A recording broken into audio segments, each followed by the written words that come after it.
Hello YouTube and welcome back to ABC Yu-Gi-Oh!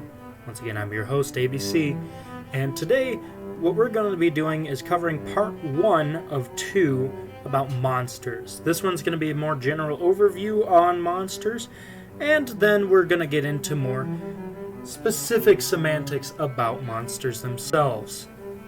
This is what monsters look like on a general scale. Every monster has a name, an attribute, a type, and attack. Some monsters don't have defense, and other monsters don't have levels.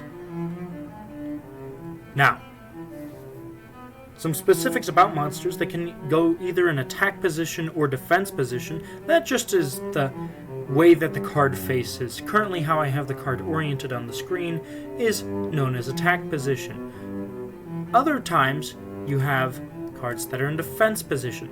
The way that I have the card oriented signifies defense position. It's just turned to the side. How attacking works is when you have your attack position monster, and then you declare that that monster is attacking a specific monster. Let's say that you're attacking the opponent's defense position weaker monster that's face up. That monster will be destroyed and no life points will be taken from either side. But let's say you're attacking an opponent's monster and that monster has less attack than your opponent, than your monster, then that monster's destroyed and your opponent loses life points, equal to the difference between the attack points. Now,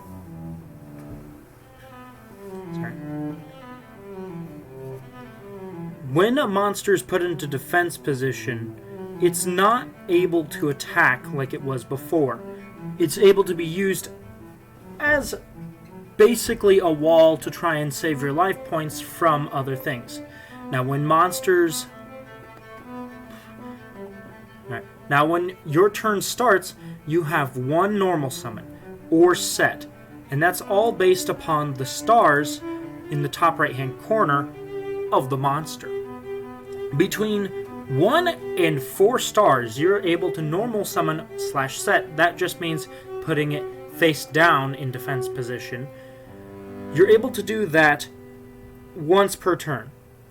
Now, you can special summon monsters in face-up attack position or face-up defense position anytime that you have the ability to do so. It is an infinite number that you can summon off of special summons.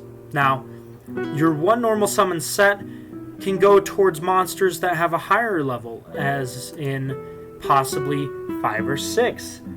5 and 6 stars require 1 tribute, and 7 stars up to 12, which is the max of the game, requires 2 tributes.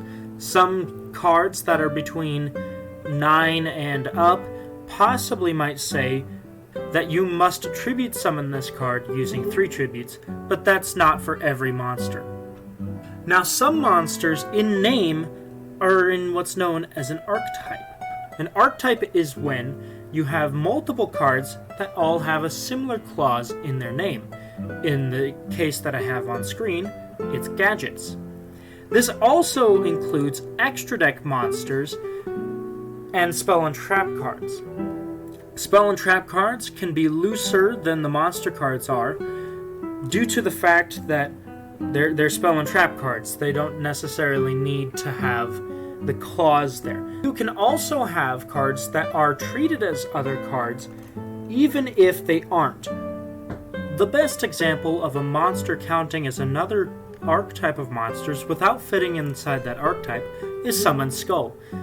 Summon Skull is a level 6 Dark Fiend type monster with 2500 attack and 1200 defense. Summon Skull always has a caveat on him, meaning that he's always an Archfiend card, which is another archetype.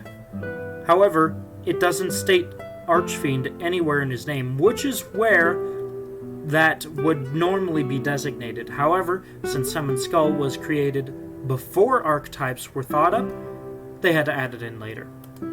Please join us next time where you will learn a bit more about the specifics of different kinds of monster cards and how they'll all interact, as well as the extra deck. Thank you. Have a great day.